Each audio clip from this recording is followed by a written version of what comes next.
UGS Gold Loan presents Coffee with Nikhil, brought to you by ഇനി നിങ്ങളുടെ എല്ലാ സാമ്പത്തിക ആവശ്യങ്ങൾക്കും ഒരു വഴിയുണ്ട്. UGS Gold Loan. നിങ്ങളുടെ ഏത് സാമ്പത്തിക ആവശ്യങ്ങൾക്കും ഒരു വഴിയുണ്ട്. UGS Gold Loan. സന്തോഷങ്ങളും വിഷമങ്ങളും ജീവിതത്തിന്റെ ഒരു ഭാഗമാണ്. പ്രത്യേകിച്ചും വിചാരിക്കാത്ത നേരത്തുള്ള സാമ്പത്തിക ആവശ്യങ്ങൾ. ഇനി നിങ്ങളുടെ എല്ലാ സാമ്പത്തിക ആവശ്യങ്ങൾക്കും ഒരു വഴിയുണ്ട്. UGS Gold Loan. നിങ്ങളുടെ ഏത് സാമ്പത്തിക ആവശ്യങ്ങൾക്കും ഒരു വഴിയുണ്ട്. UGS Gold Loan.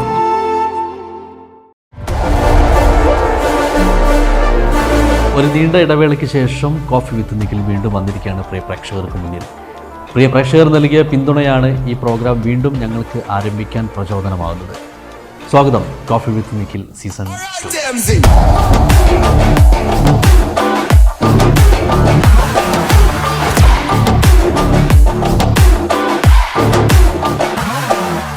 Coffee with നിഖിലിൽ ഇന്നത്തെ അതിഥി ചെർപ്പളശ്ശേരി നഗരസഭാ ചെയർപേഴ്സൺ KT ജംസിയയാണ്.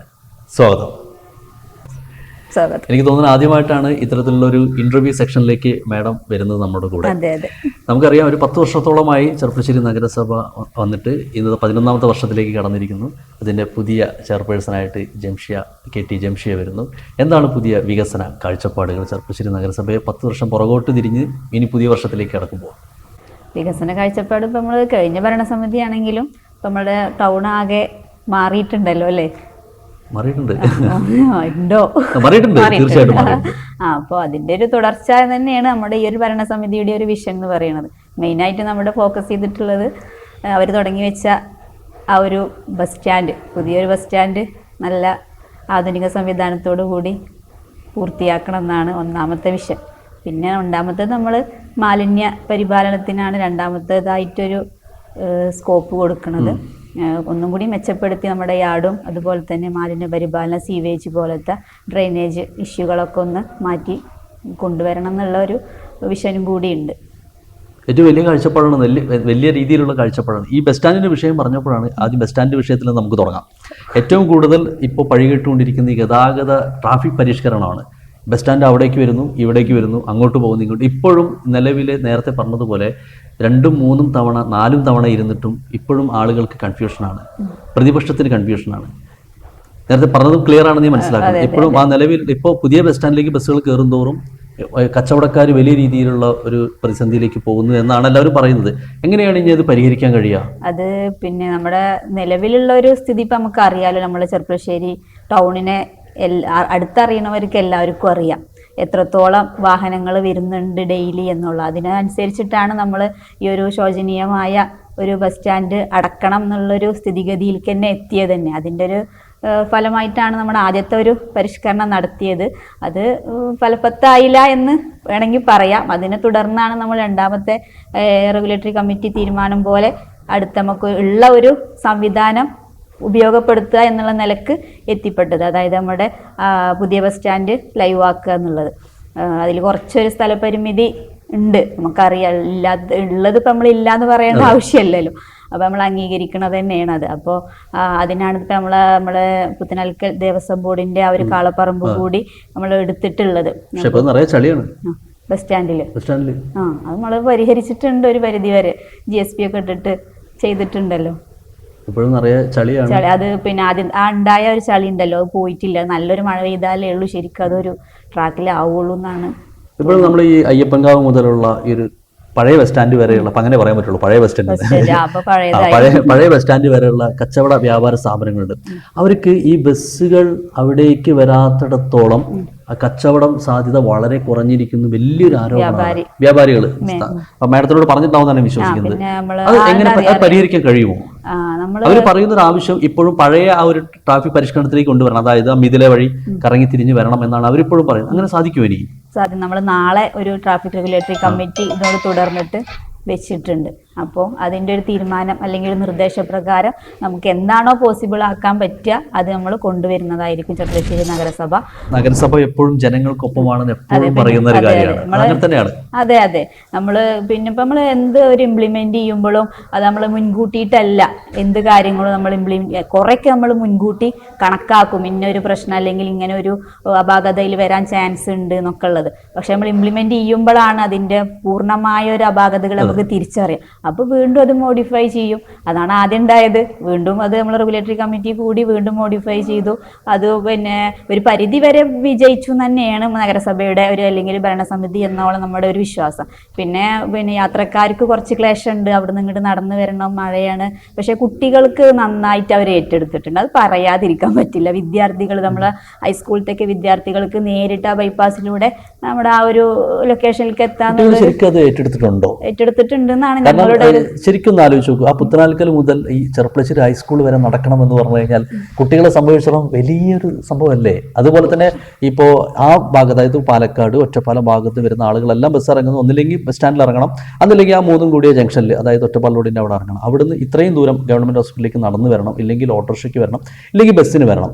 ശരിക്കും അവർ ഏറ്റെടുത്തിട്ടുണ്ടോ? ഏറ്റെടുത്തു എന്നാണ് നമ്മുടെ ഒരു വിശ്വാസം. പിന്നെ ഇപ്പോൾ നമുക്ക് എന്ത് കാര്യം ഉണ്ടാകുമ്പോഴും കുറച്ചൊക്കെ പ്രയാസങ്ങൾ നമ്മളിപ്പോൾ നമ്മുടെ ഒരു നാടിൻ്റെ അല്ലെങ്കിൽ വികസനത്തിൽ ഇപ്പോൾ നമ്മൾ ടൗൺ നവീകരണം വന്നപ്പോഴും ഇപ്പോൾ മുണ്ടൂർ തൂത റോഡ് വന്നപ്പോഴും ഒക്കെ നമ്മൾ കുറേയൊക്കെ ഒരു പ്രയാസം വ്യാപാരികളായാലും യാത്രക്കാരായാലും വാഹനത്തിൽ പോണ യാത്രക്കാരായാലും എല്ലാവരും അനുഭവിച്ചിട്ടുള്ളതാണ്.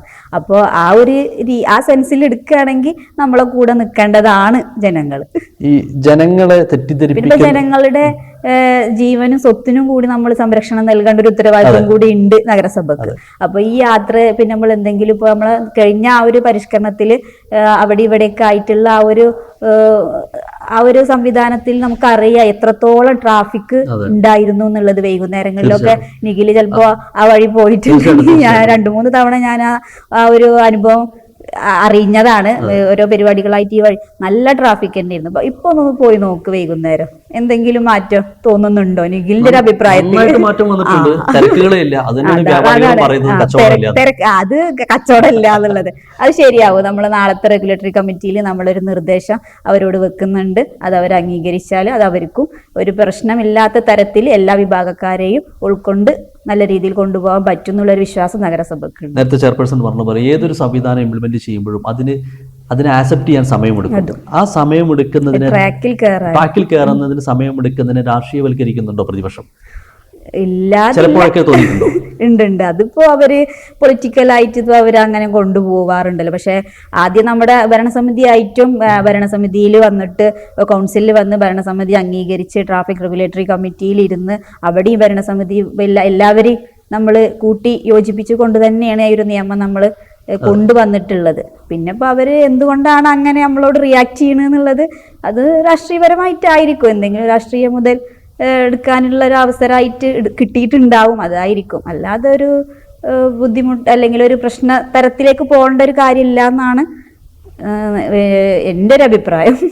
ശരിക്കും ഞാൻ മറ്റൊരു പ്രധാനപ്പെട്ട ഒരു കാര്യം ചോദിക്കുകയാണ്. ഈ തെരഞ്ഞെടുപ്പ് സമയത്ത് KT ജംസിയ കരുതിയിരുന്നോ ഞാനിങ്ങനെ ഒരു ചെയർപേഴ്സൺ ആവുമെന്നുള്ളത്? ഒരിക്കലും ഇല്ല. ഇല്ല. അത്തരത്തിലുള്ള ഈ ചെയർപേഴ്സണിലേക്ക് എത്തുമ്പോൾ നേരത്തെ കേട്ടൊരു വലിയ വിവാദങ്ങളെന്ന് ഞാൻ പറയില്ല, പല പേരുകളുണ്ടായിരുന്നു ഈ മത്സര രംഗത്ത്. ഇന്നാള് വരും. അതിലൊന്നിലും KT ജംസിയുടെ പേര് വന്നിട്ടില്ല. പെട്ടെന്ന് ഇങ്ങനെ ഒരു പേര് നിർദ്ദേശത്തിലേക്ക് വരുമ്പോൾ, ഇങ്ങനെ പേര് നിർദ്ദേശിക്കുമ്പോൾ എന്തായിരുന്നു ആദ്യത്തെ ഒരു റിയാക്ഷൻ? എന്തായിരുന്നു ആദ്യത്തെ റിയാക്ഷൻ എന്ന് പറയുന്നത്? ഞാൻ സത്യമായിട്ട് പറയുകയാണെങ്കിൽ എന്നെക്കൊണ്ട് പറ്റുമെന്ന് എനിക്ക് അറിയില്ല. കാരണം നമുക്ക് ഈ ഒരു ഫീൽഡും അറിയില്ല, നമ്മുടെ ഒരു കരിയറും ഇതല്ല. അപ്പോൾ ആ ഒരു രീതിയിൽ എന്നെക്കൊണ്ട് കഴിയില്ല എന്നുള്ളൊരു തോന്നലുണ്ടായിരുന്നു സത്യം പറഞ്ഞാൽ, പേഴ്സണലി. പക്ഷെ പിന്നെ അതിലോട്ട് വന്ന് പിന്നെ നമ്മളുടെ ഭരണസമിതി ആയാലും ഒരു ഗ്രൂപ്പ് വർക്ക് ആണല്ലോ. നമ്മൾ സ്വന്തമായിട്ടുള്ള ഒരു ഒറ്റക്ക് എടുക്കുന്ന ഒരു ഇതല്ല, ഒരു ടീമാണല്ലോ. നഗരസഭയിൽ എന്ത് കാര്യമാണെങ്കിലും ഇപ്പോൾ കൗൺസിലിൽ വെച്ച് അംഗീകരിച്ച് അതൊരു ടീം വർക്കാണ്. അതുകൊണ്ട് പിന്നെ ഇപ്പം നമുക്ക് അത്ര തന്നെ എഫക്റ്റ് ചെയ്യണില്ല. ഈ പല ആളുകൾക്ക് ഒരു ആശങ്ക ഉണ്ടായിട്ടുണ്ടാവും, ജംസിയ ഒരു പുതുമുഖം എങ്ങനെ ഒരു നഗരത്തിനെ നയിക്കുന്നുള്ളത്.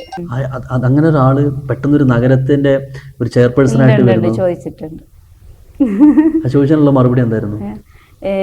മറുപടിയാണ് പ്രവൃത്തിയിലൂടെ അത് പ്രവർത്തിച്ച് കാണിച്ചു കൊടുക്കുക. അത് നമ്മളുടെ ഒരു വിഷനായിട്ട് എടുത്തൂടെ?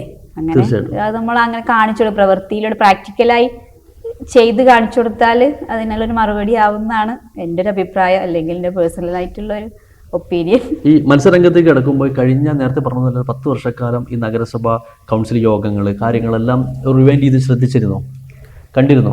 ന്യൂസിൽ കൂടെ അതേപോലെ ന്യൂസുകൾ കൂടെ കണ്ടിട്ടുണ്ട്. കൗൺസിൽ യോഗവും കാര്യങ്ങളും, അല്ലെങ്കിൽ ഇങ്ങനെ കൗൺസിൽ യോഗം കഴിഞ്ഞിട്ടുള്ള പ്രതിഭാഗങ്ങളും യോഗത്തിലെ ബഹളാണ്. ബഹളങ്ങളൊക്കെ കണ്ടിട്ടുള്ള ശീലമേ ഉള്ളൂ, അനുഭവിച്ച ശീലമല്ലോ. ഇപ്പൊ എന്ത് തോന്നുന്നു ശരിക്കും ഇനി കൗൺസിൽ ചെയർപേഴ്സൺ ആയി കൗൺസിൽ യോഗങ്ങളെ ബഹളങ്ങളെ നിയന്ത്രിക്കാൻ കഴിയുന്ന ഒരാളായി മാറിയിട്ടുണ്ട്? ആയിട്ടുണ്ട് തോന്നുന്നുണ്ട്. തീർച്ചയായിട്ടും തോന്നുന്നുണ്ടോ? നിയന്ത്രിക്കാൻ കഴിയുന്നുണ്ട് അല്ലേ? അപ്പോൾ അതന്നെയാണ് മാറ്റം. നമ്മളിപ്പോൾ ആദ്യം നമുക്ക് എന്ത് കാര്യം അങ്ങനെ തന്നെയല്ലേ, സീറോയിൽ ഇരിക്കുമ്പോൾ നമ്മളെ കൊണ്ടൊന്നും കഴിയില്ല. പിന്നെ 1 by 1 ആയിട്ട് നമ്മൾ അതിൽ തന്നെ ആഴ്ന്ന് ഇറങ്ങിക്കഴിഞ്ഞാൽ ഇൻ ഡെപ്ത് നമുക്കത് അതിൽ തിളങ്ങാൻ കഴിയുന്ന തന്നെയാണ്. അത് ഏത് കാര്യവും അങ്ങനെ തന്നെയാണ്. അതിപ്പോൾ രാഷ്ട്രീയം എന്ന് പറയുന്നതല്ല, നമ്മുടെ കരിയർ ആണെങ്കിലും അത് തന്നെയാണ്. നമ്മൾ ഏതിലാണോ നമ്മൾ ഫോക്കസ് ചെയ്യണമെന്ന് വെച്ചാൽ ആ ഫോക്കസ് ചെയ്യുന്നതനുസരിച്ചിരിക്കും അതിൻ്റെ റിസൾട്ട്. ഈ ചെർപ്പളശ്ശേരിക്ക് ശരിക്കും ഒരു നല്ല കമ്മ്യൂണിറ്റി ഹാള് വേണ്ടേ? വേണം എന്ന് കുറേ വർഷങ്ങളായിട്ട് നേരത്തെ പറഞ്ഞതുപോലെ ആ ഒരു പഴയ കമ്മ്യൂണിറ്റി ഹാളിൽ ഇപ്പോഴും നിലനിന്നുകൊണ്ട് പോവാണ്. എന്തുകൊണ്ടാണ് ഒരു പുതിയ കമ്മ്യൂണിറ്റി ഹാളിനെ കുറിച്ച് എവിടെയും ചിന്തിക്കാത്തത്? ചിന്തിക്കാനില്ല. നമ്മൾ ചർച്ചയിലൊക്കെ വന്നിട്ടുണ്ടായിരുന്നു. നമ്മൾ നിലവിലുള്ള കമ്മ്യൂണിറ്റി ഹാള് നമ്മളിപ്പോൾ കഴിഞ്ഞ ഒരു ആഴ്ച മുമ്പായിരുന്നു നമ്മുടെ ഒരു ചർച്ചയിൽ വന്നതാണ്. സെക്രട്ടറി പോണിൻ്റെ മുന്നേ നമുക്ക് അതിൻ്റെ DPR ഉണ്ടാക്കണം, നല്ലൊരു കമ്മ്യൂണിറ്റി ഹാൾ വിത്ത് ഒരു പാർക്കിംഗ് ഒക്കെ ആയിട്ട് മുകളിൽ നമ്മളുടെ ഉള്ള ഒരു മുനിസിപ്പാലിറ്റിയുടെ ഹോളൊന്ന് വിപുലീകരിച്ചിട്ട് ചെയ്യണം എന്നുള്ളൊരു പ്ലാനൊക്കെ ഉണ്ട്. വരും വർഷങ്ങളിൽ നമുക്ക് ആലോചിക്കാം. നേരത്തെ പറഞ്ഞ വലിയ മാറ്റങ്ങൾ തന്നെ നമ്മളിവിടെ കൊണ്ടുവരും. ഈ ചെർപ്പളശ്ശേരി ട്രാഫിക് പരിഷ്കരണത്തിൽ ഒന്നുകൂടി പോവുകയാണ്. കാരണം നേരത്തെ നമ്മളെപ്പോഴും ഈ ഒരു നഗര നവീകരണം പൂർത്തിയായതോടുകൂടി ഏറ്റവും കൂടുതൽ ചർച്ച ചെയ്യപ്പെടുന്നത് പാർക്കിംഗ് സൗകര്യത്തെക്കുറിച്ചാണ്. ചെർപ്പളശ്ശേരിയിൽ പാർക്ക് ചെയ്യാൻ സ്ഥലമില്ല. അതെങ്ങനെ പരിഹരിക്കാൻ പറ്റും? ശരിക്കും എത്ര ആലോചിച്ചിട്ടും എത്ര മീറ്റിംഗ് കൂടിയിട്ടും കഴിയാത്ത ഒരു പ്രധാനപ്പെട്ട ഘടകമാണ് പാർക്കിംഗ് സൗകര്യം എന്ന് പറയുന്നത്. ഇനിയും പരിഹരിക്കപ്പെടാതെ മുന്നോട്ട് പോവുകയാണ്. ശരിക്കും അത് പരിഹരിക്കാൻ കഴിയുമോ? നമുക്ക് നമ്മുടെ ഒരു ചെർപ്പളശ്ശേരി ടൗണ് നോക്കുകയാണെങ്കിൽ തന്നെ അറിയാം, നമുക്ക് സ്ഥല ലഭ്യത കുറവാണ്. ഇനി വേറെ എന്തെങ്കിലും ടെക്നോളജി ഉപയോഗിച്ച് ചെയ്യാൻ പറ്റുമോ എന്നുള്ളത് ആലോചിക്കേണ്ടതാണ്. കാരണം ദിനം പ്രതി വാഹനങ്ങൾ കുറയല്ല, കൂടുകയാണ് എന്നുള്ളൊരു ധാരണ എല്ലാവർക്കും ഉണ്ടാവും. അപ്പം അതിനൊരു സംവിധാനം ചെർപ്പളശ്ശേരി നിലവിലില്ല. എല്ലായിടത്തും ഇപ്പോൾ നോ പാർക്കിങ്ങിലാണെങ്കിൽ ബോർഡിൻ്റെ അടുത്ത് പോയി പാർക്ക് ചെയ്യേണ്ട അവസ്ഥ തന്നെയാണ്. അപ്പോൾ എത്ര ചാർജ് ചെയ്താലും വേറെ സ്ഥലം ഇല്ലാത്തതുകൊണ്ട് അവർ ചെയ്യുന്നു. പക്ഷേ അതിന് ഒരു സംവിധാനം കൊടുക്കാൻ നമുക്ക് കഴിഞ്ഞിട്ടില്ല. അതൊരു വലിയ വിഷയം തന്നെയാണ്. ഈ KT ജംസിയ ഒരു കർഷക കൂടിയാണ്. അപ്പോൾ ഈ കാർഷിക മേഖലയിലേക്ക് എന്ത് സംഭാവനയായിരിക്കും ഇത്തവണ ചെയ്യുന്നുണ്ടാവും? നമ്മുടെ കാർഷിക ശരിക്കും നമ്മളൊരു മേഖല എന്ന് പറയുന്നത് കൂടുതൽ കാർഷിക മേഖലയുമായി ബന്ധപ്പെട്ട് ജീവിക്കുന്ന ഒരുപാട് പേരുണ്ട് അല്ലേ? അപ്പോൾ അതുമായി ബന്ധപ്പെട്ട് എന്തായിരിക്കും പ്രധാനമായിട്ടും ചെയ്യാൻ പ്ലാൻ ചെയ്തിട്ടുണ്ട് ഈ കാർഷിക മേഖലയിൽ? പുതുതായിട്ട് ചെയ്യാനാണ്. അതെ പുതുതായിട്ട് ചെയ്യാൻ നമ്മൾ കാർഷിക മേഖലയിൽ കർഷകർക്ക്, തെങ്ങ് കർഷകർക്ക്, അതുപോലെ തന്നെ ചേന കർഷകർക്കൊക്കെ ഉൾപ്പെടുത്തിയിട്ടുണ്ട്. പ്രാവശ്യം ഇൻസെൻറ്റീവ് നൽകാൻ വേണ്ടി ഉൾപ്പെടുത്തിയിട്ടുണ്ട്. പിന്നെ സോളാർ ഫെൻസിങ്, പന്നി ശല്യമുള്ളവർക്ക് അതൊക്കെ ഉൾപ്പെടുത്തിയിട്ടുണ്ട്. ഈ കഴിഞ്ഞ ഒരു ടൈം എന്ന് പറയുന്നത് പല വിവാദങ്ങളിലൂടെ കടന്നുപോയൊരു നഗരസഭയായിരുന്നു. ഇപ്പോൾ ഇത്രയും ദിവസങ്ങളും ഇത്രയും മാസങ്ങളായിട്ടും ഒരു വിവാദവും ഇല്ലാതെ മുന്നോട്ട് പോവുകയാണ്. എല്ലാവരെയും ചേർത്ത് പിടിച്ചുകൊണ്ട് മുന്നോട്ട് പോകുന്നത്. ഇങ്ങനെ തന്നെ ഭയങ്കര ഭംഗിയിൽ കൊണ്ടുപോകാൻ തന്നെയാണ് പ്ലാൻ ചെയ്തിരിക്കുന്നത്. അതെ. ഈ നേരത്തെ ഈ പ്രതിപക്ഷത്തിന്റെ പല റിയാക്ഷനും ഒരു വിഷമം ഉണ്ടാക്കിയിട്ടുണ്ടോ പലപ്പോഴും എപ്പോഴെങ്കിലും ആയിട്ട്? വിഷമം ഉണ്ടാക്കിക്കണോ ചോദിച്ചാൽ നമ്മളവരുമായിട്ട് അപ്പിയർ ചെയ്യുമ്പോൾ നമ്മൾ നല്ലൊരു സൗഹൃദത്തിൽ പെരുമാറുന്ന ആളുകൾ തന്നെയാണ് നമ്മുടെ പ്രതിപക്ഷം. അത് അപ്പോൾ പിന്നെ അങ്ങനെയുള്ള ആ ഒരു ടോക്കിൽ നിന്ന് പുറത്ത് പോയിട്ട് നമുക്ക് എതിരായിട്ട് പറയുമ്പോൾ ഈ പറഞ്ഞ ആളാണോ അങ്ങനെയൊക്കെ പറയണമെന്നുള്ളൊരു തോന്നിയിട്ടുണ്ട്. നമുക്ക് പേഴ്സണലായിട്ട് എനിക്ക് തോന്നിയിട്ടുണ്ട്. പിന്നെ അത് അവരുടെ ഒരു പൊളിറ്റിക്കലായിട്ടുള്ള ഒരു വിഷയിലൂടെ കൊടുക്കുന്നതായിരിക്കും അത്തരത്തിലുള്ള ബൈറ്റുകൾ എന്നാണ് കരുതുന്നത്. കാരണം എല്ലാ യോഗങ്ങളിലും പങ്കെടുത്ത് എല്ലാ യോഗങ്ങളിലും അവരുടെ കൃത്യമായിട്ടുള്ള ഇടപെടൽ നടത്തിയ ശേഷമാണ് പുറത്തുപോയി മറ്റൊരു അഭിപ്രായം പറയുന്നത്. അത് മാനസികമായിട്ട് വിഷമമുണ്ടാക്കി. മാനസികമായിട്ട് കാരണം നമുക്ക് നമ്മളോട് സംസാരിക്കുമ്പോഴോ അല്ലെങ്കിൽ ഇപ്പോൾ കൗൺസിലിലായാലും പുറത്ത് വരുമ്പോഴോ നഗരസഭയുടെ ഉള്ളിൽ നമ്മളൊരു ടീം തന്നെയാണ്. ഭരണസമിതി എന്ന് പറയുന്നത് ഒരു ഭരണപക്ഷമോ പ്രതിപക്ഷമോ ഇല്ല, ഒരു ഭരണസമിതിയാണ്. അവിടെയൊക്കെ നമ്മൾ നല്ല ഇൻട്രാക്ഷനാണ് അവരുമായിട്ട്. അവിടെ നിന്ന് നല്ല കളിച്ച് ചിരിച്ച് സംസാരിച്ച് പുറത്ത് പോകുമ്പോൾ എതിർത്ത് പറയുമ്പോൾ അത് ആ ഒരു വിഷൻ തന്നെ ആയിരിക്കും, പൊളിറ്റിക്കൽ വിഷനിലൂടെ പറയുന്നതായിരിക്കും. ഈ പ്രതിപക്ഷം പറയുന്ന ഒരു പ്രധാനപ്പെട്ട ഒരു ആരോപണം എന്ന് പറയുന്നത് ഈ യോഗങ്ങളിൽ എല്ലാവരും അവർ പങ്കെടുക്കും, അവരുടെ നിർദ്ദേശങ്ങൾ പറയും, പക്ഷെ അവരുടെ നിർദ്ദേശങ്ങളൊന്നും അവർ അംഗീകരിക്കാതെ ഒരു ഭരണസമിതിയുടെ ഉൾപ്പെടുന്ന ആളാണ്. ഈ പ്രതിപക്ഷം എന്ന് പറയുന്ന സംവിധാനം ഇല്ല എന്ന് പറഞ്ഞു. നേരത്തെ പറഞ്ഞാൽ പ്രതിപക്ഷം ഇല്ല എന്ന് പറയുമ്പോഴും അവിടെ പ്രതിപക്ഷമുണ്ട്. ആ പ്രതിപക്ഷത്തിന്റെ വാക്കുകൾ ഒന്നും തന്നെ കേൾക്കാതെയുള്ള തീരുമാനങ്ങളാണ് ചെയർപേഴ്സണും മറ്റുള്ള ആളുകൾ എടുക്കുന്നതാണ് അവരുടെ പ്രത്യേകമായിട്ടുള്ള ഒരു ആരോപണം. ശരിയാണോ അത്? എന്ത് തീരുമാനം അങ്ങനെ എടുത്തു? പല തീരുമാനങ്ങൾ, അതായത് നഗര നവീകരണവുമായി ബന്ധപ്പെട്ട്, ഈ നേരത്തെ പോലെ ട്രാഫിക് പരിഷ്കരണവുമായി ബന്ധപ്പെട്ടിട്ട് എല്ലാ യോഗങ്ങളിലും അവരെ പങ്കെടുപ്പിക്കുമെങ്കിലും അവരുടെ തീരുമാനങ്ങളെ അംഗീകരിക്കാറില്ല എന്നാണ് പറഞ്ഞിട്ടുള്ളത്. അവിടെ വ്യക്തമായിട്ട് അവർ ഉന്നയിക്കാറുണ്ടല്ലോ അവരുടെ തീരുമാനങ്ങളും നിർദ്ദേശങ്ങളും. അപ്പോൾ നിങ്ങൾ തന്നെ എടുത്ത ഫൂട്ടേജുകൾ ശ്രദ്ധിച്ചാൽ കാണാമല്ലോ, അവർ എഴുന്നേറ്റ് നിന്ന് പറയുന്നതും ആ നിർദ്ദേശങ്ങൾ പരിഗണിക്കാതില്ല, അങ്ങനെയൊന്നും പരിഗണിക്കാതിരുന്നിട്ടൊന്നുമില്ല. നിങ്ങൾ കേട്ടിട്ടുണ്ടാവില്ലേ, റെക്കോർഡിങ്സ് ഒന്നും എടുത്ത് ശ്രദ്ധിച്ചാൽ മതി, അതിലറിയാം. അപ്പൊ എന്തായാലും വലിയ സന്തോഷം. ഇനിയും ഒരുപാട് ഇന്റർവ്യൂസിന് ഇനിയും വേണം. നമ്മൾ തുടങ്ങിയിട്ടുള്ളത് പറഞ്ഞില്ലേ? ശരി, നമ്മുടെ പ്രേക്ഷകരോട് എന്താണ് പറയാനുള്ളത്? പ്രേക്ഷകരോട് എന്താ പറയാനുള്ളത്, നമ്മുടെ കൂടെ ഉണ്ടാവണം. ഈ 5 വർഷം നല്ല രീതിയിൽ നമുക്ക് മുന്നോട്ട് പോകണം. എല്ലാവരുടെയും സഹകരണവും പിന്തുണയും വേണം. ഇന്റർവ്യൂവിൽ എനിക്ക് തോന്നിയ ഒരു കാര്യം ഞാൻ പറയട്ടെ. KT ജംഷിയ വളരെ കാം ആൻഡ് ക്വയറ്റായിട്ടാണ് എനിക്ക് എല്ലാ മറുപടി തന്നിട്ടുള്ളത്. വളരെ എന്താ പറയുക, എപ്പോഴും ചിരിച്ചുകൊണ്ടുള്ള ഒരു മുഖം. ഈ ചിരി തന്നെയാണ് ഈ ജനങ്ങളുടെ ഇടയിലേക്ക്, ജനങ്ങളുടെ മനസ്സിലേക്ക്, ജനങ്ങളുടെ ഹൃദയത്തിലേക്ക് പോകാനുള്ള ഒരു കാരണം എന്ന് ഞാൻ പറയും. അത് നമ്മുടെ ഒരു ക്യാരക്ടർ, ഓരോരുത്തർക്കും ഓരോ ക്യാരക്ടർ ഉണ്ടായിരിക്കും. ചിലപ്പോൾ നല്ല റഫായിട്ട് മുഖമുള്ളവർക്ക് ചിലപ്പോൾ നല്ല കാമൻ ക്വയറ്റ് ആയിട്ട് ബിഹേവ് ചെയ്യാൻ പറ്റും. ചിലപ്പോൾ നല്ല കാമൻ ക്വയറ്റ് ആയിട്ടുള്ള മുഖമുള്ളവർ ചിലപ്പോൾ റഫായിട്ട് ബിഹേവ് ചെയ്യും. അത് ഓരോരുത്തരുടെ പേഴ്സണാലിറ്റി, അതല്ലേ ഒരു ക്യാരക്ടർ വൈസ് അല്ലെ ആ ഒരു ബേസിലായിരിക്കും എന്നാണ് എനിക്ക് തോന്നുന്നത്. അറിയില്ല, കുറച്ചുകൂടി ആളുകൾക്ക് ഇന്ററാക്ഷൻ ജംഷിയോട് ചെയ്യാൻ കഴിയും തന്നെയാണ് പറഞ്ഞത്. നേരിട്ട് എന്തെങ്കിലും കാര്യങ്ങൾ അവതരിപ്പിക്കണമെങ്കിൽ വേറൊരാൾ വഴി വരേണ്ട ആവശ്യം, നേരെ ചെയർപേഴ്സണിലേക്ക് വരാം. അതെ, അങ്ങനെ അഭിപ്രായം ഉണ്ടോ? അങ്ങനെ അഭിപ്രായം ഉണ്ട്. Thank you. അത് നല്ലതല്ലേ? അതെ, നല്ലതാണ്. യെസ്, അപ്പൊ എന്തായാലും thank you so much. Thank you. Cherpulassery നഗരസഭ ചെയർപേഴ്സൺ KT ജംഷി ആയിരുന്നു നമ്മോടൊപ്പം ഉണ്ടായിരുന്നു കോഫി വിത്ത് നിഖിൽ. എന്തായാലും അടുത്ത എപ്പിസോഡിൽ അടുത്ത അതിഥിയുമായിട്ട് ഞാൻ വീണ്ടും വരും. നന്ദി.